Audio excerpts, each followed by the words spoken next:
Buisit talaga. Napakapakialamera, bad trip. Ang ganda-ganda ng araw ko, sinira lang ng buisit na yan. Lagi na lang gawain ng ibang taong nakikita. Akala ata porket hindi niya nakitang kumilos, napakatamad na. May iba-iba namang gawain ng bawat tao. Kapitbahay lang naman. Daig pa yung biyenan ko kung manduhan ako sa gagawin ko. Hindi lang nga nakakatulong na merwisyo pa.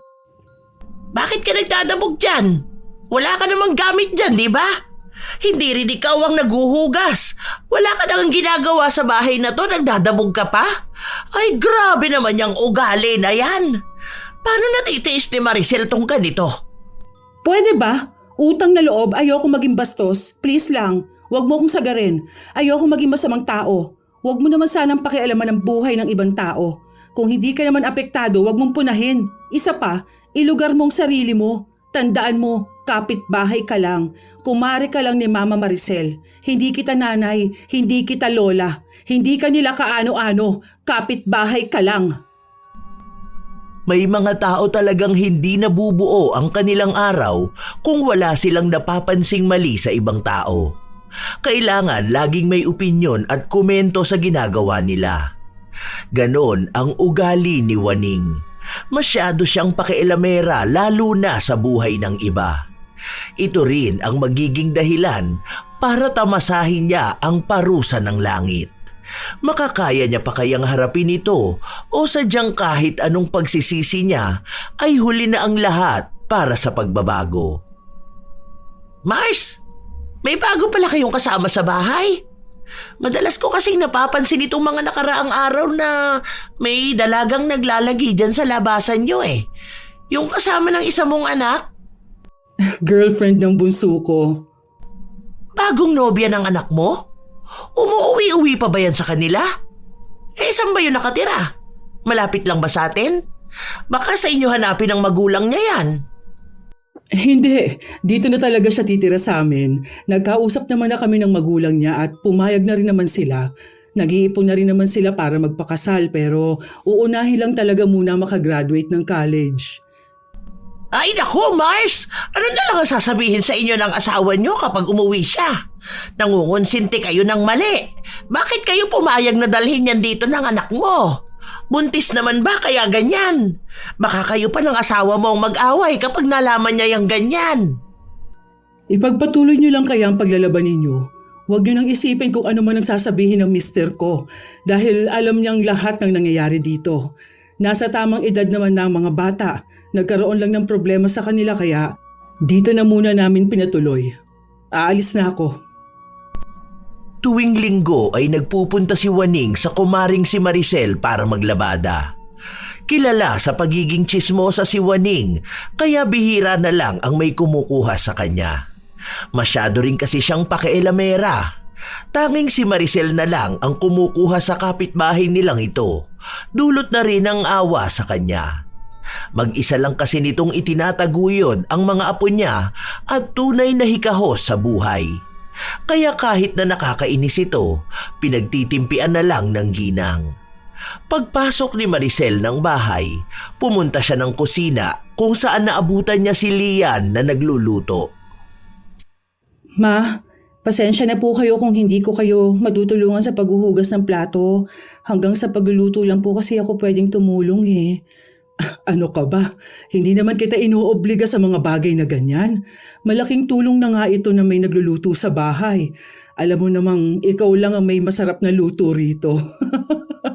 Ayaw niyo pa naman ang luto ko, hindi ba? Saka nga pala, pagpasensyahan mo na ha kung ano man yung narinig mo sa matanda kanina. Huwag mo na lang pansinin si Manang Waning. Ganun lang talaga magsalita yon. Masyadong matabil ang dila. Opo, sige po, Ma. Sa Maynila lumaki si Lian bago niya nakilala ang nobyo na anak ni Maricel. Ilang buwan matapos maghiwalay ang kanyang mga magulang, naging lasenggo ang kanilang ama na madalas silang sinasaktan na magkakapatid. Dahil may asawa na ang ate at kuya niya, dalawa na lang sila ng kapatid niya ang naiwan na nagdaranas ng pangmamalupit ng ama. Yon ang dahilan kung bakit sumama si Lian sa nobyo.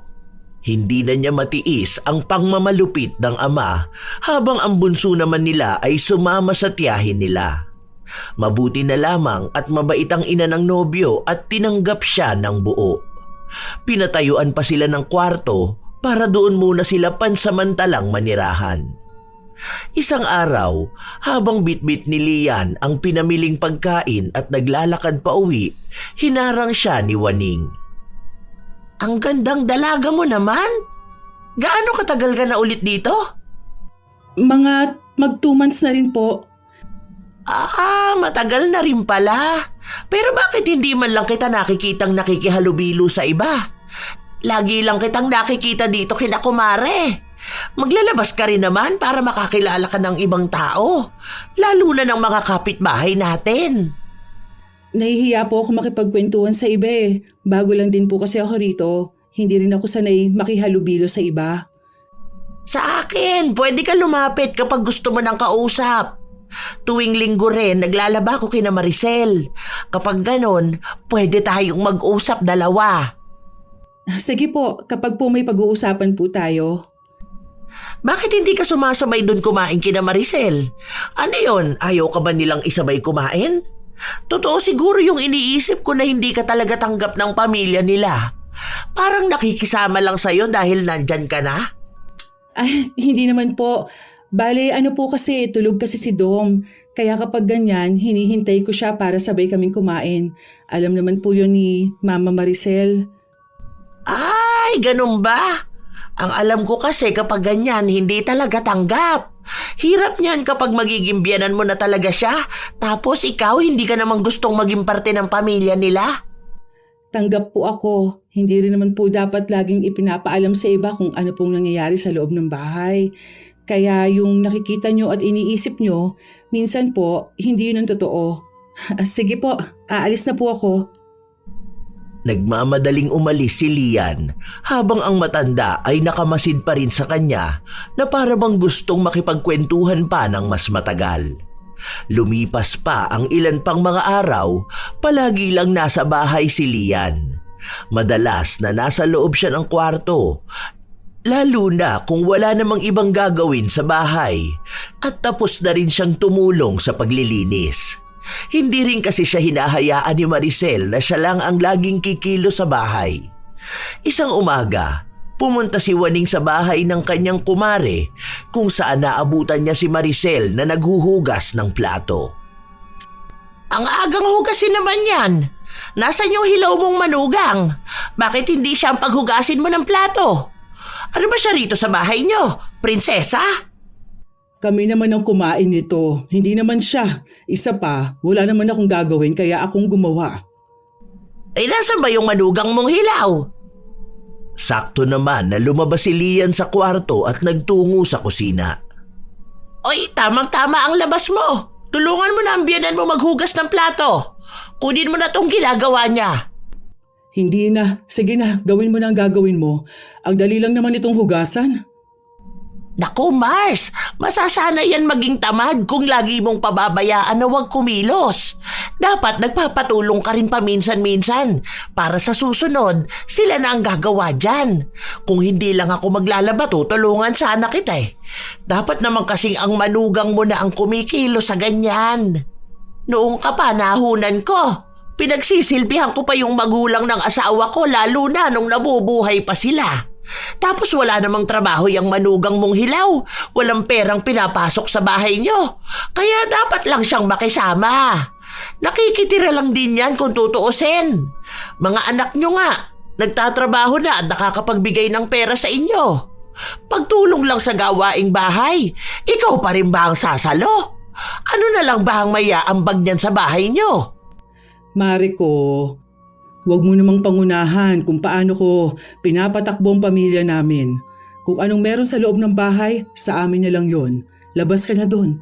May kanya-kanya silang gawain at hindi na sila kailangang utusan pa.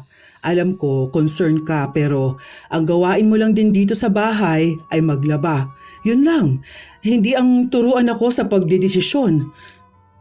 Nagpatuloy si Maricel sa kanyang ginagawa. Patuloy din na nagsasalita si Waning pero hindi siya pinansin ng kumare. Kaya ang ginawa na lang niya ay kinuha ang mga labada. Ilang oras pa ang lumipas hanggang sa sumapit ang tanghali. Nasa kusina si Lian, nagluluto. Pumasok naman sa loob ang kanyang biyenan. Okay ka lang po ba, Ma? Naiinis lang ako. Ang ayoko sa lahat yung pinakikialaman ako sa gawain ko. Masyado na kasing pakialamerang matandang yun. Ang tagal na naming magkasama at yan lagi ang pinagtatalunan namin. Hindi siya marunong makiramdam. Sasabihin niya talaga kung ano yung gusto niyang sabihin kahit na hindi naman dapat. Masyadong nangihimasok sa bagay na hindi naman kailangan ng pansin niya. Sarili niyang buhay hindi niya ayusin. Bakit hindi niyo po kasi palitan? Marami naman yatang ibang tao dyan na gustong mamasukan sa inyo, Ma. Isang beses lang naman po sa isang linggo. Tapos malaki rin naman ang sahod. Mahirap din kasing papalit-palit. Alam mo na, mahirap magtiwala sa iba. Mapagkakatiwalaan naman yan. Pero yung ugali niya kasi, porket mas matanda siya, parang mas alam na niyang lahat. Madali lang po siyang palitan kung tutuusin. Nasanay lang po talaga kayo sa kanya. Oo, ganun na nga. Kaso nababastosan na ako sa kanya ngayon. Gutom lang din po siguro yan, Ma. Teka po, tapos na rin naman po ako magluto. Gisingin ko na lang din po si Dom para makakain na po tayo. Sandali lang po. Paglabas ni Lian para puntahan ng nobyo, nadaan siya kung saan nagpapahinga sandali si Waning. Tinawag siya nito na mukhang may nakakainis na namang sasabihin. Buti naman lumabas ka na ng kwarto. Tumulong ka naman dun sa biyenan mo. Tumutulong naman po ako. Kaya lang, hindi niyo naman po pwedeng ipagawa sa akin lahat. Kayo po, parang hindi pa kayo nakakalahati sa nilalabahan niyo Baka mamaya abutin na naman kayo ng gabi. Marami na naman kasing pinamiling damit si Selena, kaya heto, marami na naman ang nilalaban ko. Ang dami-dami na nga niyang damit Sige pa rin sa gastos ng pera. Wala naman ako magagawa dahil hindi rin pinagsasabihan ni Maricel ang anak niya. Hinahayaan niya lang din naman na maging maluho. Marunong ka na bang magluto? Magaling ako magluto, baka gusto mong turuan kita. Para naman may maiambag kang gawain dyan sa inyo. Marunong na po ako, hindi na po kailangan. Baka naman nahihiya ka lang Marami akong alam na lutuin. Kasi alam ko sa mga ganyang edad sa'yo, mga kulang yan sa karanasan. Lalo na sa henerasyon ngayon. Paano ka nalang tatagalan ng nobyo mo kung hindi ka masarap magluto? Baka maghanap pa yan sa ibang babae. Hindi naman po siya ganun. Saka nung wala pa ako dito, hindi na siya naghanap ng iba. Ngayon pa kayang andito ako? Ay kaya nga sinasabihan kita, hanggat maaga matuto ka na dapat. Kaysa gumaya ka sa iba dyan. Alam mo bang yang si Maricel, hindi marunong magluto. Halos pagtawanan pa nga siya ng mga matatanda dito dahil laging umaasa sa mister kahit dati pa. Kung wala siguro ang asawa niya, puro itlog lang ang inuulam nila. Mabuti na lang at nakahanap siya ng magaling magluto. Kaya nga ngayong umalis na yung asawa niya, wala nang nagluluto para sa kanila. Dati-rate kapag may okasyon, ang dalas nilang magpakain. Ngayon, wala na dahil walang marunong sa kanila. Napakaswerte niya lang sa asawa. Ginawa talaga siyang prinsesa. Walang alam na gawaing bahay.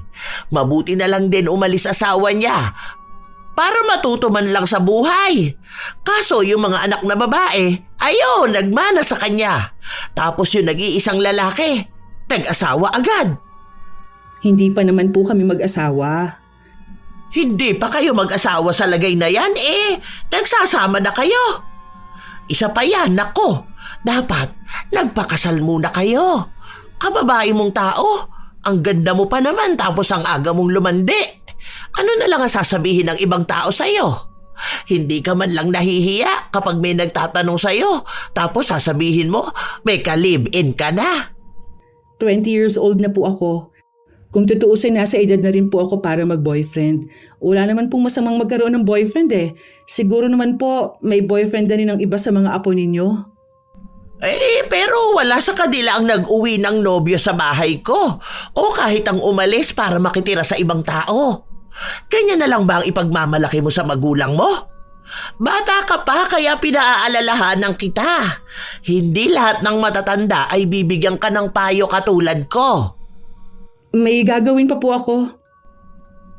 Ilang araw pa ang nakalipas pero napapansin na rin ni Waning na walang pinagbago ang dalaga. Hindi pa rin ito masyadong lumalabas ng bahay o kaya naman ang nagkukusang maglinis ng harapan ng bahay. Noong linggo, bago maglabas si Waning, nilapitan niya si Lian na nasa kusina habang naghihiwa ito ng gulay. Hoy, hindi ka ba pinagsasabihan ng biyanan mo? Hindi ka dapat nagsusuot ng ganyang klase ng damit. Napagsabihan na rin kita noon nakaraan, di ba? Hindi lang dapat sa pagluluto ka tumulong. Hindi naman kita nakikitang nagkukusang kumilos dito sa bahay niyo eh. Diyan lang naman ang bahay ko, tanaw na tanaw ko ang nangyayari dito. Kung sana nakikita kong nagkikilos ka, wala ka namang maririnig na kung ano-ano mula sa akin. Hindi pwede yung ganyang katamaran. Mabait lang talaga si Maricel kaya hindi ka pinagsasabihan. Ang tamad mo na nga kung makapagsuot ka pa, akala mo nagbebenta ka ng katawan. May mali po ba sa suot ko? Nakasando lang naman po ako, saka nasa loob lang naman po ako ng bahay. Abay, sa sobrang iksi niyang pambaba mo, para bang wala kang short. Kulang na lang panty na lang ang suotin mo. Ganyan ka ba talaga, ha? Sa bagay, nag-asawa ka nga pala ng maaga. Isa lang ang ibig sabihin nun. Nandito po kayo sa amin. Malamang po makikita niyo po talaga akong nakaganito. Ano po bang gusto ninyo? Nakapang-madre ako? Sa inis, tinigil na muna ni Lian ang kanyang ginagawa at nagpunta sa kwarto ng kapatid ng nobyo. Ayaw niyang lumabas dahil malamang ay pakikialaman na naman siya ng matanda. Isa yun sa dahilan kung bakit ayaw lumabas ni Lian. Nahuhusgahan na lang siya palagi, lalo na kapag nariyan si Waning. Isang araw, hindi bumisita ang kapitbahay nila sa bahay, kaya malaya siyang nakapagpahinga sa sala. Maya-maya pa ay dumating si Maricel. Marunong ka bang magluto ng maha blanca? Ayoko kasing humingi ng tulong kay Ate Waning. Yun kasi magaling yun magluto. Hindi ko pa po nasusubukan, Ma, pero mapag-aaralan ko naman. Meron naman po niya sa YouTube. Basuyo nga ako, nak, para mabili ko na bukas ang mga kailangan. Kaso Ma, baka hindi ko po pala yun magawa. Sasamahan ko po si Dom bukas, magpapacheck up po. Hindi ko po alam kung anong oras na kami makakauwi nun. Ay, ganun ba? Wala palang choice kundi humingi ng tulong kay Ate Waning. Sige, makikisuyo na lang ako sa kanya. Kailangan kasi ng ate mo. Birthday nga raw ng boss niya. Kinabukasan, maagang nagpunta si Maricel kina Waning para sa pinapasuyo niya. Pagdating sa ganong mga bagay, mabait naman si Waning. Maaasahan din siya sa kahit na sinong kapitbahay nila. Sadyang may kakaiba lang sa ugali niya na kinaiinisan. Habang tumutulong na magluto ang matanda, napansin niya na naglalaro lang sa cellphone ang anak ni Maricel. Pansin ko na ganyan yung anak mo, no? Minsan dalawa sila nung manugang mong hilaw. Yan lang din naman ang kasiyahan ng dalawa. Ganyan din kinaadika ng mga anak ko at apo ko. Ang ingay-ingay pa naman nila kapag naglalaro ng ganyan. Tapos hindi mo rin mapakiusapan na huwag maingay para naman makatulog ang mga tao. Dito naman sa bahay, may oras kung hanggang kailan lang sila pwede maglaro. Alam mo ba na pinagsabihan ko yung manugang mong hilaw? Ang sabi ko nga tuturuan ko siya magluto para naman may maitulong sa inyo. Kaso mukhang ayaw naman niya. Sa susunod na lang siguro, may ginagawa rin yun eh. Nag-aaral din siya, di ba? Hayaan mo, mamaya yung pinagamitan natin, si Sarah rin naman ang maglilinis niyan. Swerte talaga ng manugang mo, lalo na rin ang mga anak mo. Ako rin naman ang swerte sa kanila. Oo nga pala, may sobra pa naman dito sa niluto ko. Mag-uwi ka na lang din para sa mga bata. Sobra na sigurong pang 50 katao na yung natapos kong gawin kanina. Hindi pa kasama ito ngayon. 40 lang sila sa trabaho. Siguro yung naunang batch na lang ipadadala ko sa kanya. Itong iba, itabi na lang muna. Ito namang niluluto natin pwede mong iuwi. Sandali lang sa bayad ha. Abot ko na lang mamaya. Nang matapos sila, umalis na rin naman ang matanda. Kasabay noon ay nagsiuwian na rin si Lian kasabay na ang panganay na anak ni Maricel. Nakabalot na rin naman ang dadalhin niya kaya wala na siyang poproblemahin. Tikman mo to. Ano sa tingin mo? Masarap naman ang pagkakagawa, ma. Basta wag lang talagang iisipin kung sino ang nagluto. Magaling naman siya.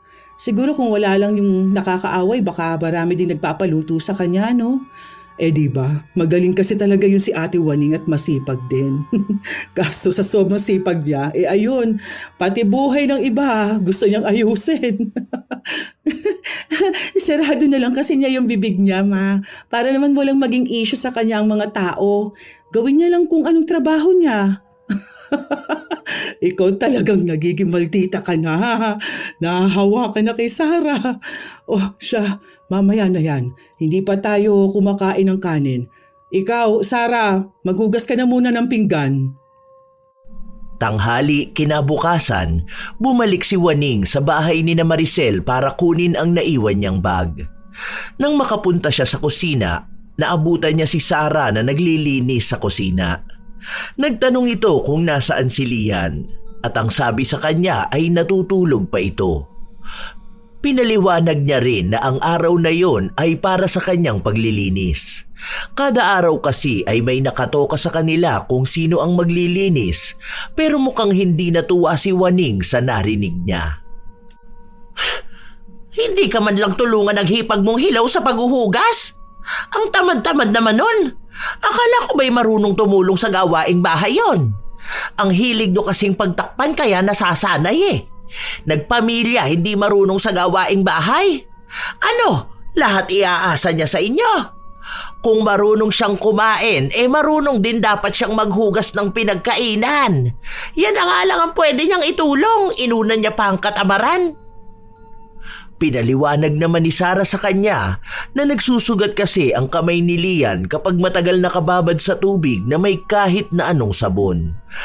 Kaya inuunawa nila na pagdating sa paghuhugas ng plato ay hindi siya gagawa. Mas lalo pang nilakasan ni Waning ang kanyang boses para sadyain na iparinig kay Lian. Habang ginagawa niya yon, saka naman dumating si Maricel at siya ang nakarinig ng lahat.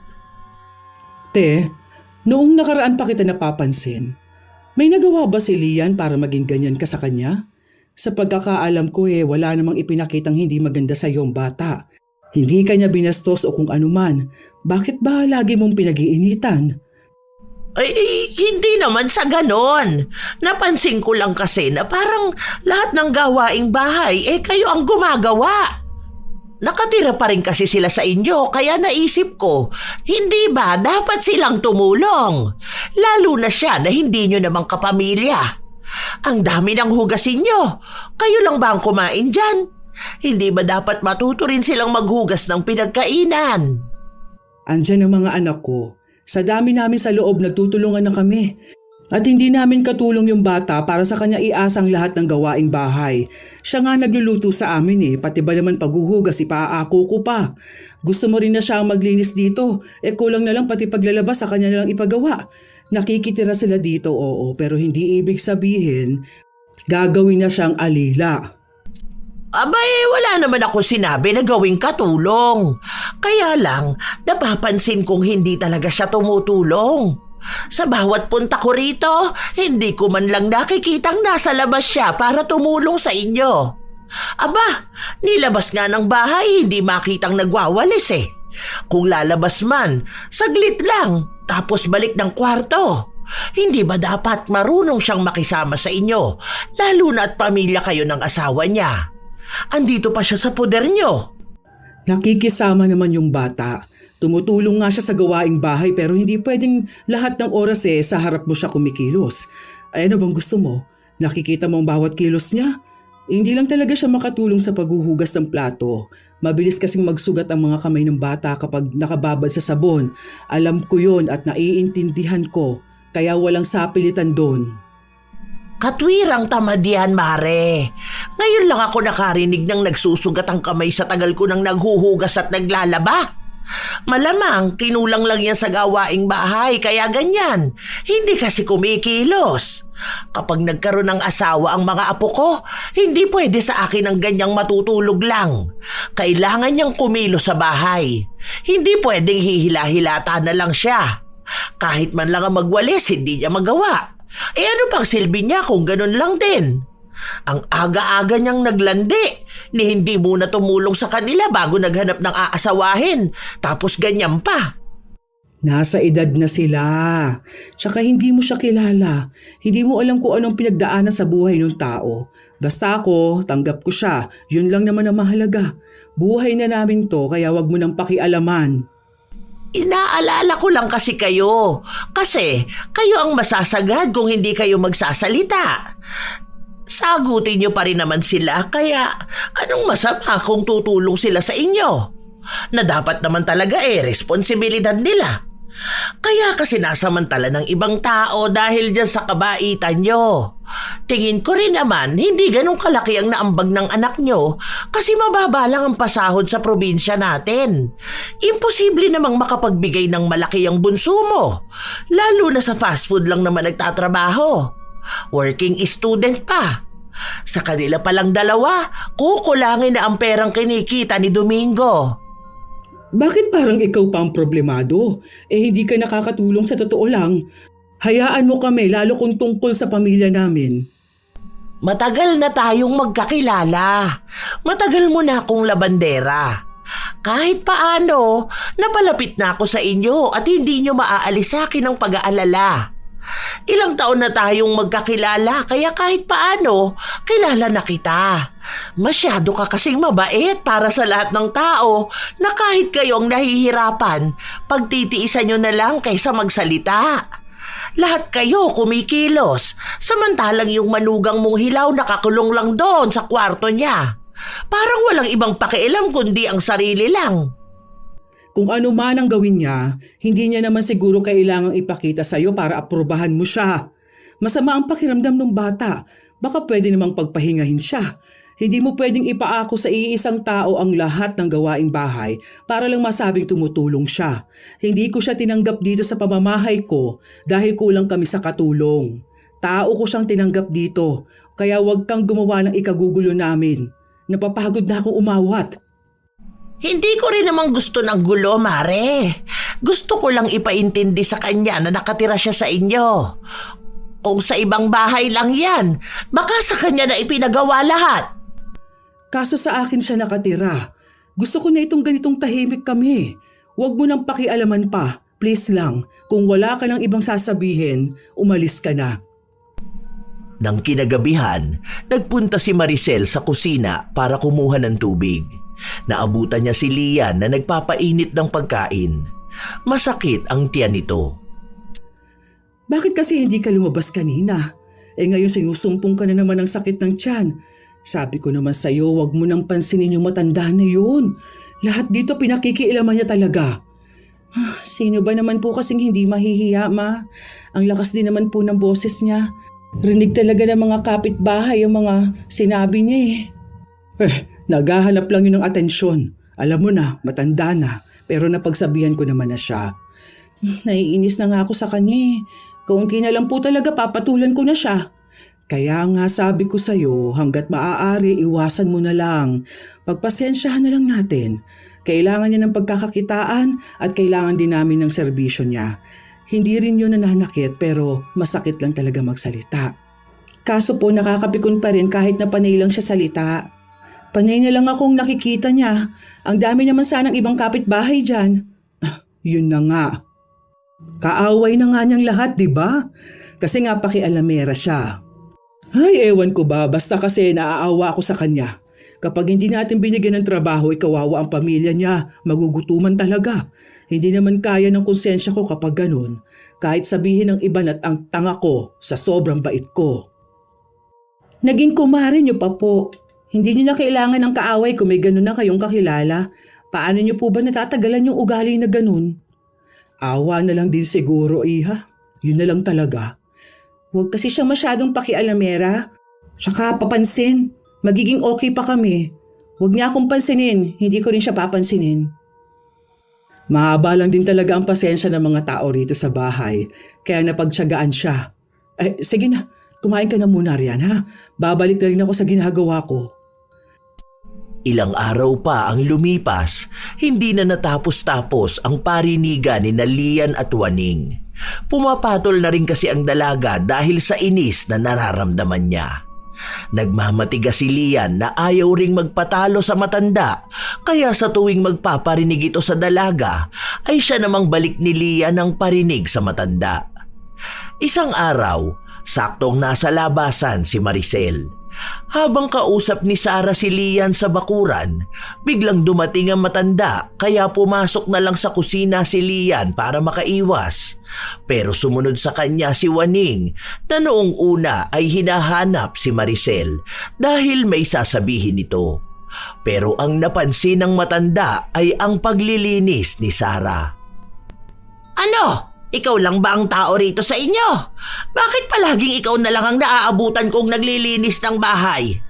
Anong gawain ng isa? Buhay prinsesa ba?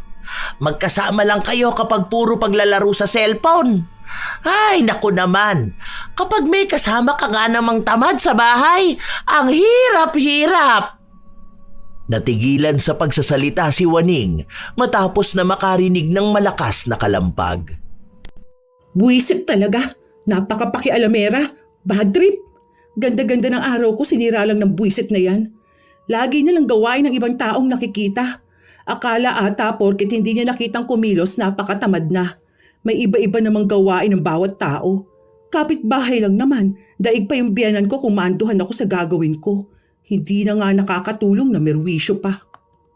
Bakit ka nagdadabog dyan? Wala ka namang gamit dyan, di ba? Hindi rin ikaw ang naguhugas. Wala ka nang ginagawa sa bahay na to, nagdadabog ka pa?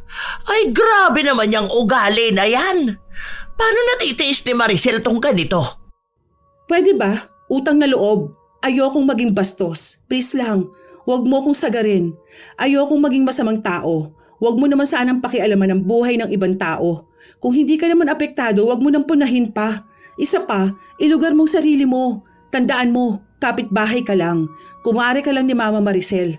Hindi kita nanay, hindi kita lola, hindi ka nila kaano-ano. Kapitbahay ka lang. Si Sarah ang pumagitna sa kanila. Umiinit ang tensyon kaya pinaalis na lang ni Sarah ang kapitbahay nila. Halata rin naman kay Waning na hindi siya papayag na nabastos siya ng ganun lang. Pagdating ni Maricel, agad namang kinuwento ni Sarah ang nangyaring kaguluhan kanina. Ilang beses na ring pinakiusapan ni Maricel ang matandang kapitbahay pero pilit lang din itong sinasabi na wala siyang masamang intensyon sa kanila. Gusto niya lang turuan si Lian na maging responsable sa bahay. Isang araw, dumating ang piyesta ng kanilang barangay. Ang bawat bahay ay nagbukas ng kanilang mga tahanan para sa mga dayo. Ilan doon, mga kakilala na rin naman nila. Marami din doon ang naging kaibigan ni Maricel. Oo, yung anak ni Maricel, yung bunso. Kilala mo yon, di ba? Ang bata pa noon pero nag-asawa na. Ayun, kasama nila dyan sa bahay tapos napakatamad. Kung alam nyo lang. Napakaswerte niya talaga na buti na lang na si Maricel ang biyenan niya. Daig pa aswang na ayaw makihalubilo sa ibang tao eh. Kahit na masama ang sinabi ni Waning, sumama pa rin naman siya sa loob ng bahay ng kumare para tumulong sa paghahanda. Tuwing may piyesta sa kanila, sa bahay talaga ni na Maricel ang may pinakamaraming bisita. Nagpupunta rin kasi ang mga kapwa guru niya. Habang tumutulong si Waning sa pagluluto, panay ang pagpaparinig niya kay Lian na dinadaan niya lang sa biro. Dahil doon, pumasok sa loob ng kwarto si Maricel. Inaya niyang lumabas si Lian para ipakilala sa iba. Oo nga pala, si Lian, yung kinakasama ng bunso ko. Graduating student na siya. Teacher din ang kinuha. Mabait ito at masarap din magluto. Hindi naman po ganun kagaling magluto. Sakto lang po. Siya yung kinukwento ko sa inyo. Kasundo niya rin yung mga kapatid ni Domingo. Ang ibang guro ay binibiro pa si Maricel na baka malapit na siyang maging lola at ang swerte niya rin na maganda at mabait ang napili ng kanyang bunso. Naging magaan ang loob ng dalaga sa kanila, lalo na't wala siyang ibang nakitang panghuhusga. Lumipas ang mga oras na nakihalubilo siya sa ibang tao. Napansin ito ni Juaning, kaya nung nakahanap ng pagkakataon ay lumapit ito sa kanya. Mabuti naman at marunong ka nang makihalubilo sa iba. Maganda yan na makilala ka naman ng ibang tao. Hindi lang naman sila Sara ang tao dito sa atin. Atribida talaga. Ayos na po sa akin kahit sina Ate Sara lang ang kakilala ko. Kadalasan kasi puro chismis lang naman din ang dala ng ibang tao. Napakadaming peke pa naman dito. Sa harap mo mabait kapag nakatalikod ka na kung ano-ano na ang sinasabi. Hindi mo naman pwedeng taguan panghabang buhay ang mga ganong tao. Marami rin talaga akong kilalang ganon, lalo na dito sa atin. Buti na lang magaling din akong kumilatis ng tao. Okay, sabi mo eh. Sinabi ko na kasi sa iyong tuturuan kitang magluto. Hindi ka pa nagpaturo sa akin. Eh di sana kahit paano kaya mo nang tumulong kapag ganitong may okasyon. Hindi yung lalabas ka lang kapag natapos na lahat ng gawain. Marami namang ibang kabataan dyan ang pwede mong turuan kung gusto nila. Ayokong mag-aral ng ganyan eh. Marunong naman na ako. Natuto na ako magluto. Bata pa lang ako. Tinatamad ka na namang tumulong. Sinabi ko sa'yo, walang mapupuntahan niyang ginagawa mo. Ako na nga itong nagmamagandang loob at nagpipresenta. Para sa'yo rin naman to eh. Hindi na nga po kailangan. Marami pa akong ginagawa at tinatapos. Si mama nga po hindi ako pinakikialaman eh o pinipilit sa kung ano-anong bagay. Kung ganyan ka ng ganyan, paano ka nalang tatagalan ng nobyo mo? Problema niya na yon kung maghahanap siya ng iba. Pati ba naman ang pagiging kontento niya o hindi, poproblemahin ko pa? Pati ba naman yung relasyon namin, pakikialaman mo pa? Kapag iniwang ka ng nobyo mo, hindi na ako magtataka, lalo kung ganyan ka mag-isip. Bakit kayo ng asawa niyo? Asan ba siya? Buti natatagalan ka niya. Ang swerte niya na nga sa akin. Ang daming lalaki na nireto sa akin nung kabataan ko. Kaya lang siya ang natipuhan ko. Kaya nga dapat bago kayo nagsama ng nobyo mo, inalam mo muna kung siya na ba talaga ang para sa'yo. Parang inuto ka lang bumigay ka naman agad. Sayang ka talaga. Hindi ko nga alam kung may nangyayari na ba sa inyo kahit na hindi pa naman kayo kasal. Oh, ayan na ang biyenan mo, palapit sa atin. Nasaan na si Ma'am Lorna? Nakita niyo? Hinahanap ko rin po. Baka nakaligtaan ko. Ito kasing kumari niyo, wala pong ibang ginawa kundi ang kausapin ako. Yung anak mo doon, kanina ka pa hinahanap. Hindi na nagsalita pa si Juaning. Kusa siyang umalis. Nang makalayo na siya, doon na lang muling nag-usap ang dalawa. Habaan mo na lang ang pasensya mo, ha? Hindi po ba pwedeng ibang tao na lang ang tawagin natin kapag ganitong may okasyon o anuman? Nakaka-bad trip na po kasi na lagi na lang ganyan sa tuwing nagkikita kami. Ako nang napapagod sa nagmamarunong na matandang yun. Siya na ang bida sa lahat. Paulit-ulit na lang lagi. Tapos hindi niya rin nakikita yung mga mali niya. Laging ibang tao ang may mali. Ang hirap din kasing maghanap ng taong mas maayos at mas masarap magluto sa kanya. Kahit ako parang ayoko na rin siyang kunin.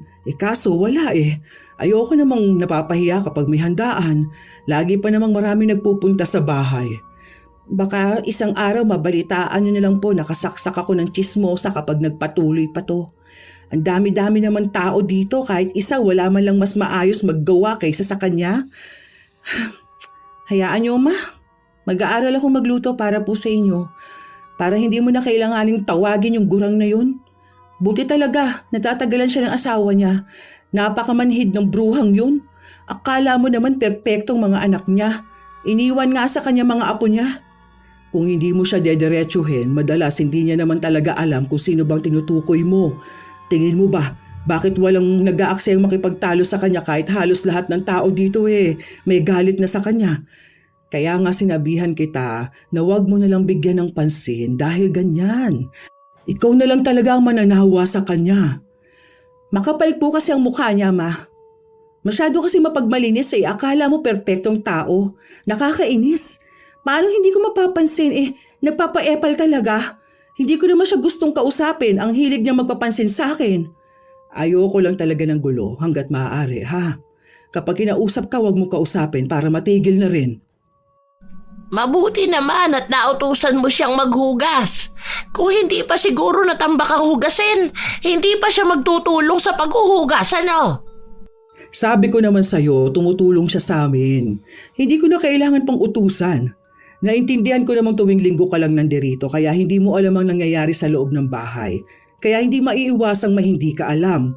Isa pa, sinabi ko naman sa'yo na hindi mo na kailangang bantayan ang bawat kilos ni Lian. Nga pala, pwede ko bang isama itong kapatid ko? Ngayong araw lang na paglalaba ko. Gusto lang kasi ng kausap.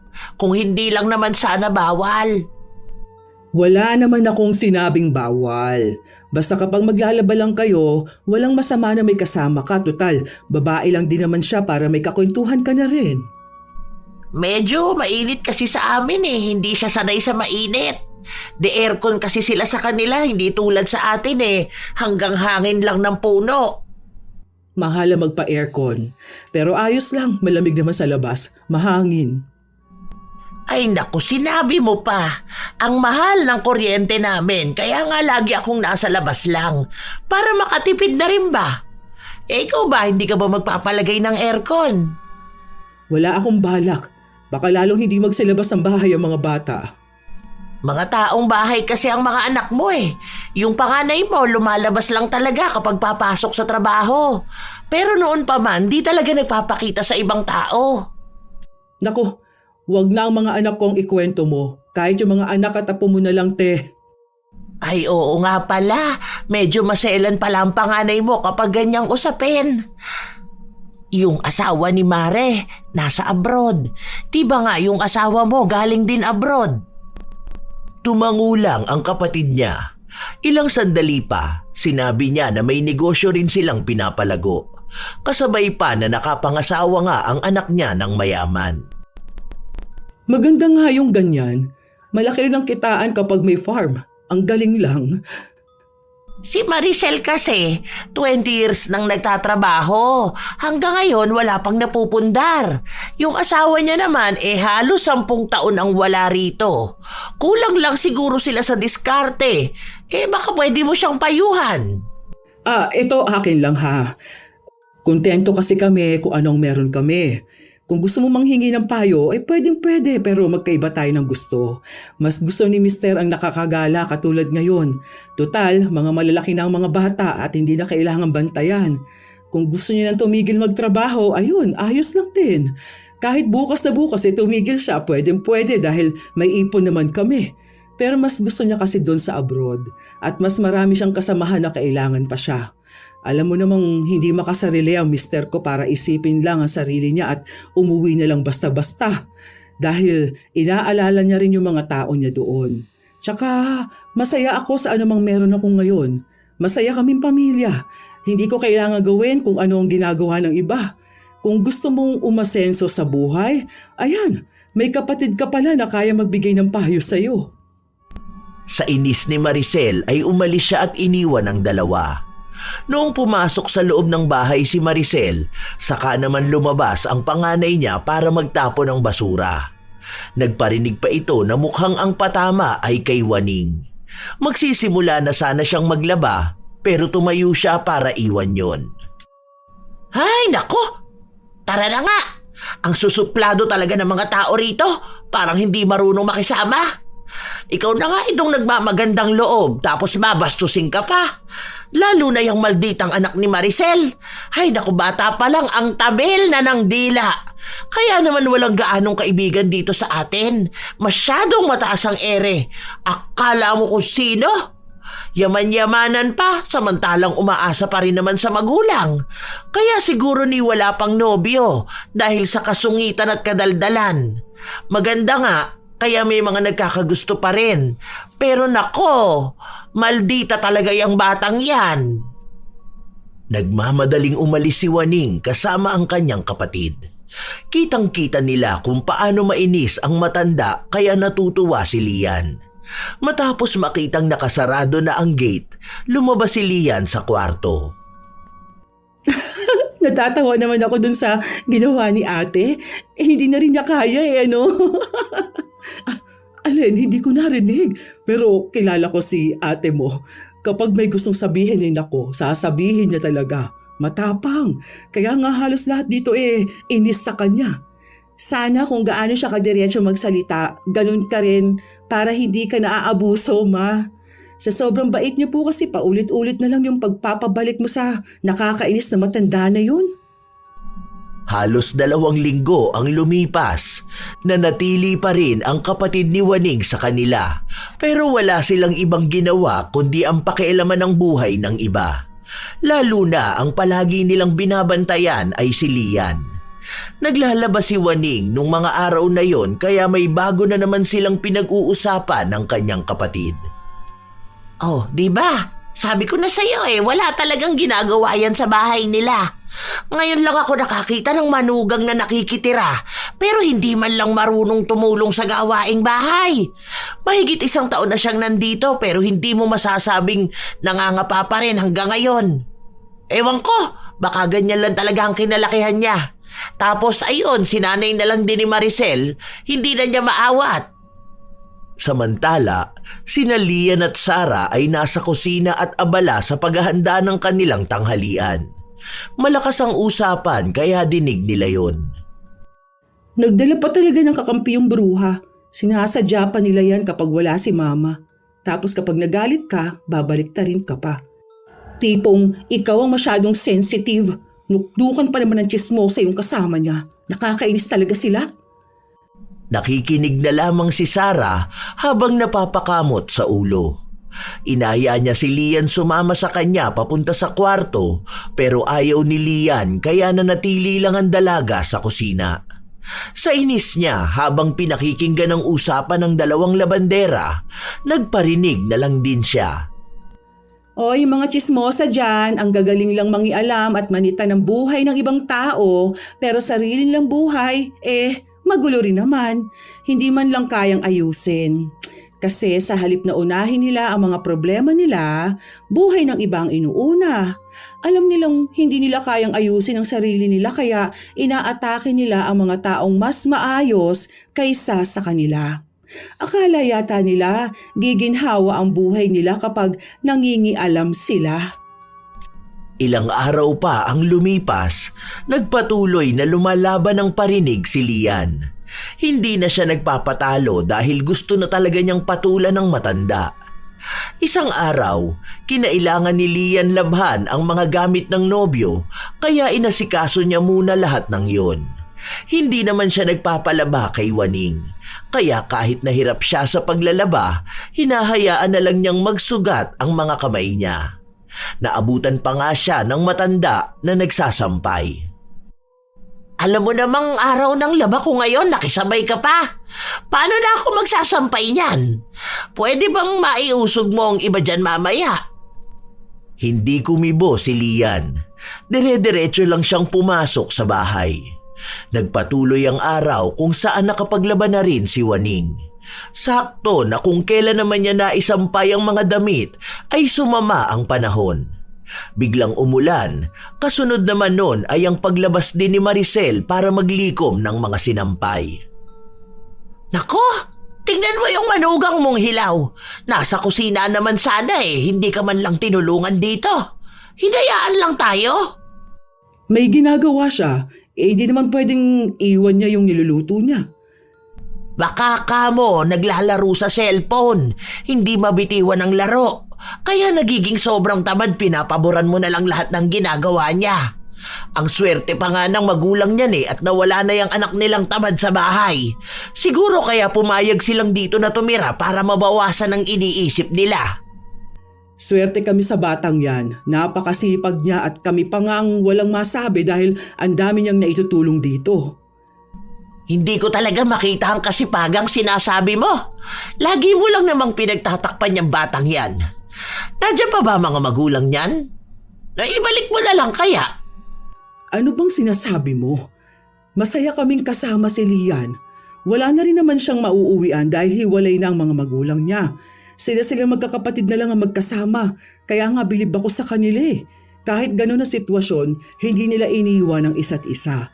Pero ngayon kasi, may kanya-kanya na silang buhay. Kaya pala ganyan. Wala kasing magulang. Siguro kaya iniwan ng mga magulang niya dahil sa ugali niya. Lagi kasing nakakulong sa kwarto. Hindi lumalabas. Hindi mautusan. Napagod na sigurong pagsilbihan yung mga tamad nilang anak. Sa bagay, anong klaseng mga anak ba meron sila? Nakakasawa. Mabuti na lang at tama ang desisyon nilang maghiwalay. Galit na si Lian nung mga sandali na yon. Paglabas niya ng kusina, naabutan niya si Waning na nagpupunas ng katawan. Gusto niyang pigilan ang sarili pero hindi niya talaga kaya. Ano ba talaga ang problema mo sa akin ha? Sobra kang pakialamere. Akala mo alam mong lahat? Wala ka bang ibang magawa? Lagi ka lang dito para manira at manggulo ng araw ng ibang tao. Masaya ka ba na nakakapag-init ka ng ulo? Nakakainis ka eh. Sa halip na manahimik ka dyan at maglaba, puro ka kuda. Hindi ka binabayaran dito para makipagchismisan. Para kang walang pinagkatandaan. Nakakairita ang mukha mo at dito mo pa talaga inilalantad ang sakit mo sa mata. Aba, nakita mo yan, Mare? Ay parang hindi naturuan ng tamang asal. Ganyan ba ang hinahanap niyong manugang? Naku, pagdating ng panahon, baka mura-murahin ka rin yan. Bastos sa nakatatanda. Alam ko yung ganyang ugali. Iisa lang din ang magiging ugali niyan kapag nagtagal. Halatang sutil na bata. Oh, tama na to. Huwag na natin palakihin tong gulo na to ha. Wala lang naman yan. Hindi niyo pa kasi nakikita ang tunay na ugali niyan dahil may pakinabang pa kayo. Sinusuportahan niyo pa sila eh. Tingnan mo, kapag wala ka nang maibigay sa kanila, baka ipagtabuyan ka na lang nila. Pagtanda mo, kapag hindi ka na makalakad, baka lasunin ka pa niyan. Ngayon nga lang na malakas ka pa, hindi ka na tinutulungan. Paano pa kaya kapag uugod-ugod ka na? Sa lakas sumagot niyan, hindi ako magtataka kung balang araw bastusin ka rin. Ang dami ko nang nakitang kabataang ganyan, hindi nagbabago. Pabigat sa lipunan, bastos talaga. Gusto mo galangin kita? Umaasal kang taong kalye tapos gusto mo respetuhin ka? Hindi ka naman mukhang gagalang-galang, chismosa ka. Basta makapanira ka ng tao kahit ano lumabas dyan sa bibig mo, sige lang. Ang galing mo rin gumawa ng kwento, no? Baliw na lang ang maniniwala sa'yo. Ang malas na magiging manugang mo. Ang galing mong manita ng mali ng tao.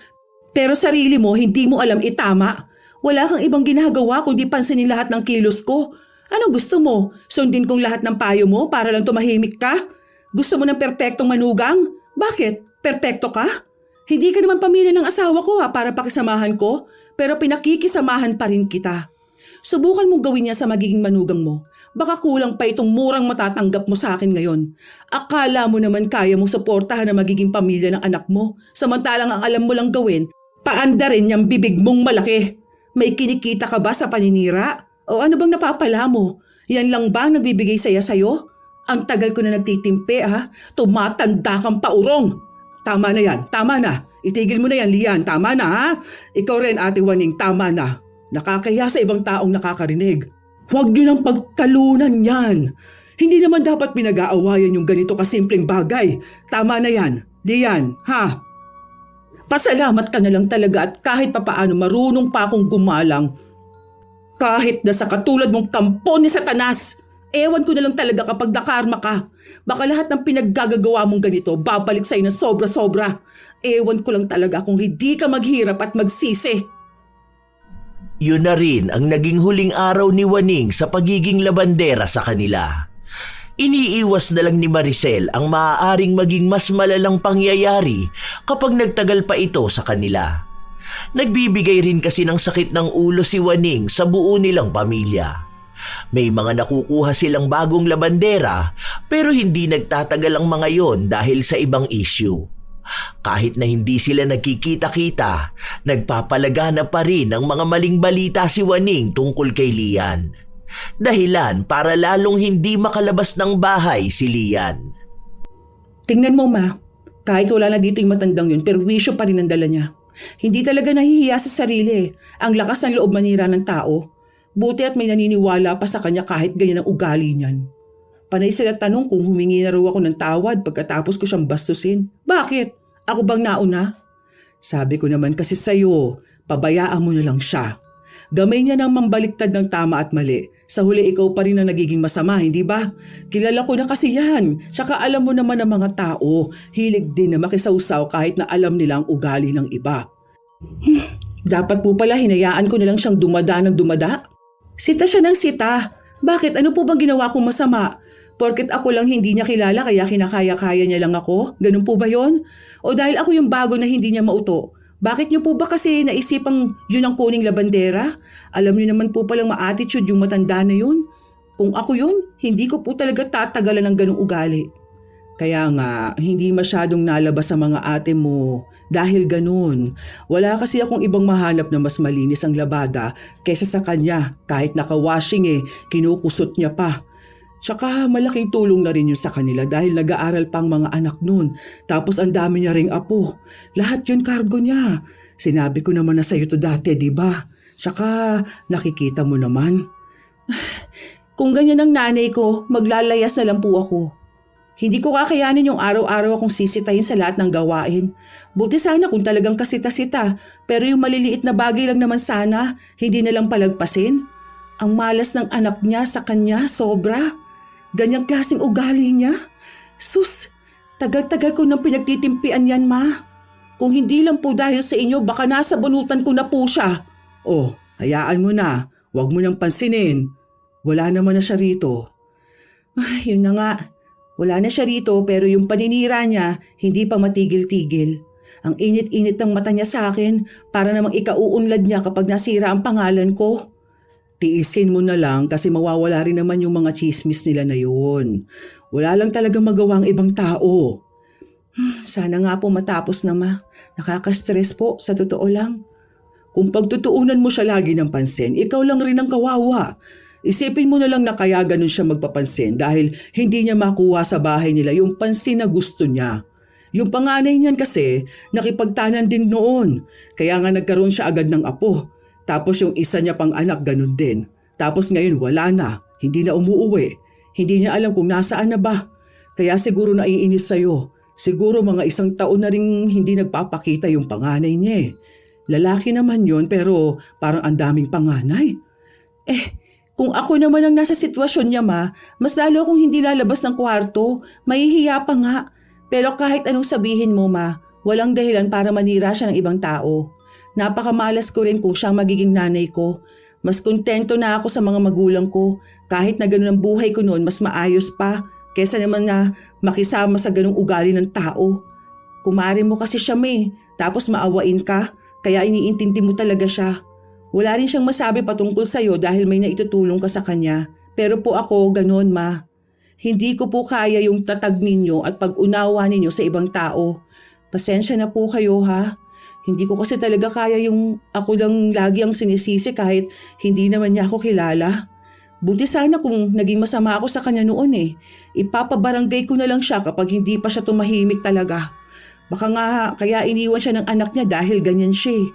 Hindi na siya mahiya kahit para sa mga anak at apo na lang sana niya. Isipin niya rin naman po mga tao sa paligid niya. Hindi po yung nagiging makasarili siyang masyado. Oo na, sige na, hayaan mo na. Mag-aral ka na lang muna dyan. Ako na lang rin ang kakausap sa kanya kung sakali man. Ilang linggo ring nanahimik si Waning matapos siyang kausapin ng masinsinan ni Maricel. Unti-unti ring nakalimutan ng mga tao ang usap-usapan tungkol kay Lian. Ngunit makalipas ang ilang buwan, may kumalat na balita tungkol sa bunsong anak ni Waning. May inuwi kasi itong babae. Mas bata pa ang edad kay Lian. Ang sabi, kinakasama na raw ito ng bunso ni Waning dahil buntis na ang babae. Nagkagulo pa nga sa bahay nila pero di kalaunan ay tinanggap din ni Waning ang nangyari. Wala pang trabaho, walang ipon. Dapat parehas na nag-aaral ang dalawa pero mas inuna nila ang tawag ng laman. Pinalayas ang babae sa kanila kaya inuwi na lang ng anak ni Waning. Nagkaroon ng panibagong kargo si Waning. Isang araw, habang naglalakad si Maricel, nasa lubong niya ang matanda. Para bang mas lalong nangulubot ang balat nito at pumayat ng husto. Kung susumahin, para bang 10 taon agad ang itinanda nito dahil sa dami ng problemang bitbit niya. Alam ko kung bakit pinaalis niyo ako bilang labandera. Pero sana naman matulungan mo ko, Mare. Hirap na ako ngayon Kasi hindi ko alam paano ko nabubuhayin ang pamilya namin. Yung mga apo ko, sagot ko na. Tapos madadagdagan pa nga. Si Mister, alam mo naman na yung sahod niya sapat lang sa mga bata. Pangkain lang yun.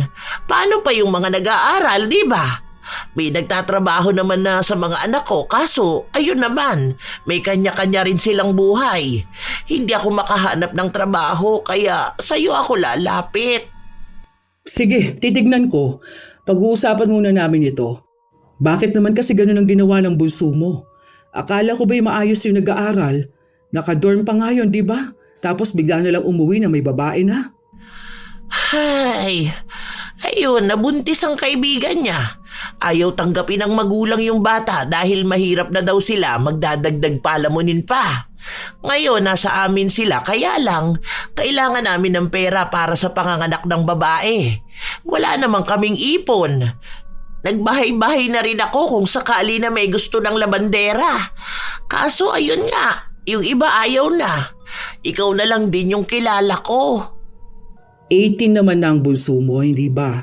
Bakit hindi siya maghanap ng trabaho para may pantustos naman siya? Bumuo na siya ng pamilya Dapat alam na niya ang responsibilidad niya. Naghahanap pa lang ng trabaho. Hindi rin namin sigurado kung magkakasya ang sasahurin niya para nga sa panganganak nung kinakasama niya. Maselan kasi ang pagbubuntis ng babae. Basta ang daming kailangan. Kasi nga, bata pa lang nabuntis na. Dami naming problema ngayon. Nako, lalo na talaga sa pera. Wala naman ibang tutulong sa akin.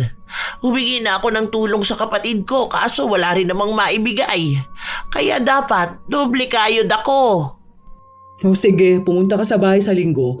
Ako na lang munang kakausap sa mga bata tungkol dito. Pasabi na rin kay Lian na pagpasensyahan niya ako ha. Masyado ako naging pakialamera kaya nagalit siya ng sobra sa akin. Kasalanan ko rin naman talaga yun. Hindi lang naman dahil doon kaya siya nagalit. Marami talaga kayong nagawa.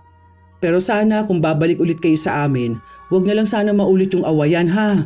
Kung hindi rin naman hihingi ng opinyon ninyo, huwag na kayong magsasalita. Yun din sana yung klase ng ugali na baguhin ninyo. Kasi sa totoo lang ha, mahirap talaga kapag ang dami mong nakakaaway dahil sa pagiging pakialamera mo. Umuwi na si Maricel kung saan kinausap niya ang mga anak niya patungkol sa pagtulong nila kay Waning. Hindi sila kumbinsido sa desisyon ni Maricel pero mukhang wala rin naman silang magagawa sa kabutihan ng ginang. Sa paglipas ng mga linggo, may bago na namang balita na kumalat sa kanilang lugar. Na ang babae pala na inuwi ng anak ni Waning ay may asawa. May dati itong kinakasama na iniwan niya para lang sa anak ng matanda. Minsan pa ngang umuwi ang bunso ni Waning na puno ng pasa at sugat sa katawan dahil binugbog ito ng dating asawa ng babae. Madalas din nilang naririnig na pinagmumumura at sinasagot ng babae si Waning. May pagkakataon pa nga na sinasaktan ng matanda pero wala siyang magawa dahil kung hindi niya pakikisamahan ng manugang, lalayasan siya ng anak at tinatakot siyang hindi na to magpapakita sa kanya kahit na kailan. Naging magulo na ang buhay nila sa pagdating ng babae. May mga tao ngang nagsasabi na karma na ang nangyari sa kanya. dahil madalas siyang nakikialam sa desisyon ng ibang tao, samantala ngayon ay hindi na niya mapakialaman ang desisyon ng anak. Habang naglalabas siya sa bahay ni na Maricel, lumapit si Lian sa biyenan. Hanggang kailan po siya rito sa atin, ma? Ewan ko. Pero sabi niya hanggang sa mga nakamanugang niya. Ewan ko rin eh. Awang-awa na ako sa kanya. Ang tanda na kaya niya tapos madalas nang manakit ang balakang niya. Tapos malalaman ko minamaltrato pa siya ng babae ng anak niya. Kawawa nga talaga siya. Ang sabi niya sa akin ayaw niya ng manugang na gaya ko. Tapos ngayon nuknukan ng tamad yung napunta sa kanya. Pero hindi niya naman masita. Dapat kung paano niya ako pakialaman noon, ganun din niya pakialaman yung manugang niya. Kasama niya sa iisang bahay, siya lang rin ang bumubuhay. Yan ang mahirap kapag pinapangunahan ng salita. Mali nga yun. Tsaka ngayon, nakikita kong alam na niya kung ano yung mali na nagawa niya. Alam ko rin na kahit sa akin, may nasasabi siya. Pero konsensya niya na yun. Bahala ng karma sa ginagawa niya. Alam mo, nakikita ko na takot na siya kahit sa ibang tao. Dahil alam niya kung ano yung mga maling ginawa niya. Nakiusap siya sa akin na kung pwede siyang bumalik. Ako naman na awang-awa sa kanya. Ayun, kinuha ko ulit. Kita naman sa kanya eh. Ang laki ng ibinagsak ng katawan niya. Isinantabi na lang din ni Lian ang sama ng loob sa matanda dahil tunay naman na nakikita niyang nakakaawa ito. Maging siya kasi, naririnig niya kung paano murahin ng babae si Waning. Tapos wala pa itong ibang magawa. Hindi maipagtanggol ang sarili. Nakita rin naman nila na hindi na pala salita si Waning. Kahit na may nakikita siya na dating sinisita niya, ngayon naman ay hindi na niya pinapansin. Mukhang ang inaalala na lang ng utak niya ay ang sarili niyang problema at hindi ang sa iba. Isang beses pa, naabutan ni Waning si Maricel na nagpapahangin sa labas. Narinig ko na parang nagtalo kayo ng dalaga mo. Oo, ganun lang naman yun. Pero okay naman na kami. Napagalitan ko kasi. Pero tinanggap naman niya yung mali niya.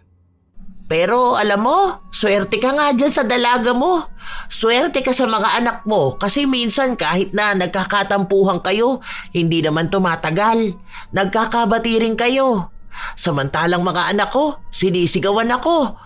Ngayon nga, pati manugang ko napakagaling sumagot sa akin.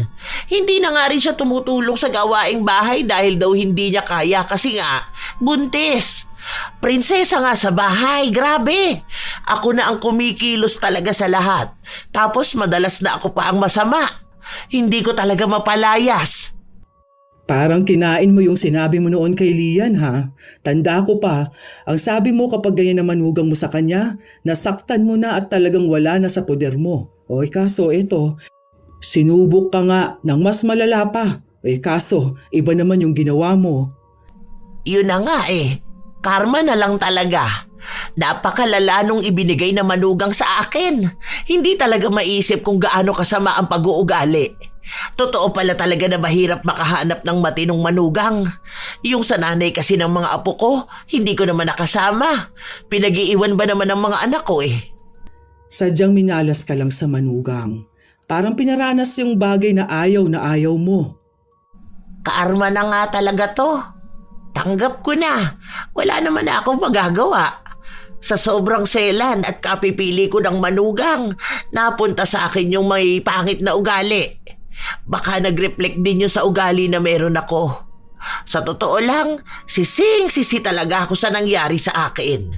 Kung naging mabuti lang siguro ko, yung inayos ko talaga yung pagpapalaki sa mga anak ko at nag-focus ako sa pag-ayos ng pamilya namin, baka hindi ganito.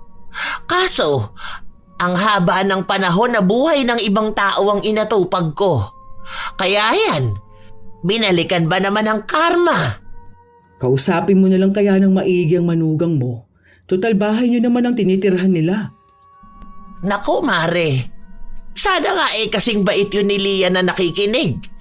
Kaso hindi. Halos isang linggo ang lumipas, hindi nagpapakita si Waning. Hindi rin siya nakapaglaba kaya sinadya na lang ni Maricel na puntahan ito sa kanilang bahay. Nagulat pa siya nung makitang nakaupo lang ang matanda habang may benda sa paa. Oh, Ano nangyari sa'yo? Ayos ka lang ba? Kaya pala hindi ka nakapaglabas sa bahay, may nangyari pala sa'yo. Pasensya ka na, Mare. Mukhang hindi yata ako makakapaglabada sa inyo. Hindi ko alam kung kailan ulit eh. Kailangan kasing hintayin maghilom tong sugat ko. Baka ma-impeksyon pa. Ano ba kasi nangyari dyan? Napagsabihan ko yung manugang ko. Tapos ayun, nagtalo-talo na sila rito sa bahay. Habang nagtatalo sila, ayun, naitulak ako tapos tumama ako dyan. Yan o, sa nakausling kawayan. Natusok talaga tong binti ko. Dinala ko sa ospital. Muntikan pa nga ako mahimatay kasi ang daming dugo. Tinahipa ka mo ito. Oo, anong sabi ng anak mo? Imbis nga na humingi ng pasensya, ayun, sa akin pa isinisi ang lahat. Si Mister ang nagalit. Pinapabukod na nga yung dalawa. Gagawa na lang sila ng bahay dyan sa kabila. Pero syempre, sagot pa rin namin kasi wala naman silang pera eh. Ano ba naman yun? Ay, pero sige, magpagaling ka na lang. May trabaho ka pa rin namang babalikan. Sana maging maayos ka na. Maraming salamat sa tulong mo, ha? Ikaw lang talagang nakakaintindi sa akin. Sorry talaga. Pasensya na sa mga nagawa ko noon. Sa pagiging pakialamera ko. Dahil sa pangit kong ugali, kahit kamag-anak ko hindi na tumutulong sa akin. Pasensya ka na talaga. Sana pagpasensyahan din ako ni Lian. Hindi ako makahingi ng tawad sa kanya dahil umiiwas siya sa akin. At naiintindihan ko naman siya kung bakit niya yun ginagawa. Pero sana nga dumating ang araw na makita ng mga tao ang pagbabago ko. Ang hirap kasi ng ganito. Ang hirap pala talaga kapag karma na ang naningil. Parang lahat na lang ng mangyayari sa buhay mo, puro na lang kabayaran sa mali mong nagawa. Matapos ang araw na yon, lalo pang naging magulo ang buhay ni Waning. Nag-aaway sila ng anak niya. Minsan nagkakasakitan pa sila ng manugang niya. Siya na ang nagiging tampulan ng mali-maling balita. Siya na ang pinakikialaman ng manugang niya at wala na siyang iba pang magawa kundi ang umiyak. Mabuti na lang mabait si Maricel at ang pamilya nito kaya may nakukuhanan pa siya ng kabuhayan niya. Napatawad na rin naman siya ni Lian pero hindi na talaga sila nag-uusap pa. Hindi na rin niya pinakikialaman kung ano ang ginagawa nila o anuman ang desisyon na ginagawa niya. Mas pinagdarasal pa nga ni Waning na sana katulad na lang ni Lian ang naging manugang niya. Naghahangad kasi siya ng sobra. Hindi niya pansin na swerte na ang makakilala ng tulad ni Lian. Naging masama lang naman ito sa kanya dahil masama rin siya. Kahit na anong pagsisisi ni Waning, wala na rin namang taong naniniwala sa kanya. Kaya araw-araw niyang pinagdurusahan ang karma na kapalit ng lahat. May mga tao talaga na likas sa kanila ang pagiging pakialamera. Kahit na hindi naman nila problema, sila pa rin ang nag-iisip kung paano mareresolba ang sitwasyon ng iba. Para sa kanila, nakakatulong sila sa pamamagitan ng pagbibigay ng opinyon o mungkahi, ngunit madalas hindi nila napapansin na ang kanilang ginagawa ay nagdudulot ng kalituhan, sama ng loob at minsan ay paninira sa buhay ng iba. Ang pagiging pakialamera ay kadalasang nagmumula sa kagustuhang makontrol ang paligid o simpleng hindi matiis ang hindi pagkakasunod sa gusto nila. Nakakalimutan nila na ang bawat isa ay may kakayahan namang resolbahin ang sariling problema. Sa halip na makatulong, ang sobrang pakikialam ay nagiging pabigat sa mga taong pinagtutuunan nila ng pansin. Mahalaga ring maintindihan na hindi lahat ng opinyon natin ay kailangang iparating sa iba. Ang tamang pakikialam ay kapag hinihingi o kapag talagang makakatulong, hindi basta-basta. Mas mainam na ituon ang enerhiya sa sariling buhay, sa pagpapabuti ng sarili at sa pagiging positibong impluensya. Sa ganitong paraan, Natututo tayong maging maunawain at respetuhin ang espasyo at desisyon ng iba, imbis na maging sanhi ng gulo o hindi pagkakaunawaan. Tandaan na lamang natin na ang tunay na pagtulong ay nagmumula sa tamang oras, tamang paraan at bukas na pangunawa, hindi lang sa basta kagustuhan na basta lang makialam. Kayo ba mga apo, minsan na rin ba kayong nakakilala ng taong pakialamera? Yun bang tipo na katulad ni Juaning? Kung kayo ay may kwento at opinyon, maaari nyo yang ibahagi sa amin. Naway may aral na naihatid ang ating bagong kwento. Shout out sa ilan sa mga masusugid na tagapakinig ng mga istorya ni Lola Telang. Mark Alvin Baril, May Villar, shout out din sa kanyang mga kaibigan sa Laguna na si Maria Diana Gonzalez, Laika Eunice Ustaris, Luigi Querijero, Jaber Matthew Belisario, Tita G Vlog, Stella Cabral da Silva, Inday Sumailo, Ruben Granada, Renz Coronacion ng Andox SPC1, Menelen Bantilio, Sara Sahorda, Delia Alyon, Nenita Lozada, Adventures of Quezonian, Madam Ilay, Tutsi Roll, Bakahig Ishira Cueza.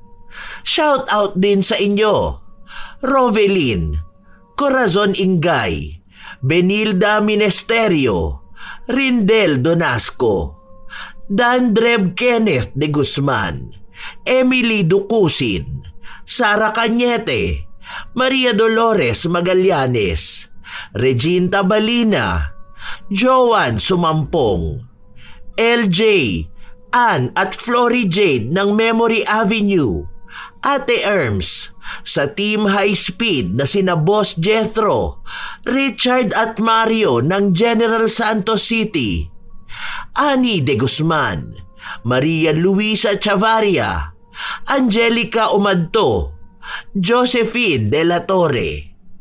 Ito ang inyong Lola Telang at maraming salamat sa palagi ninyong pakikinig mga apo.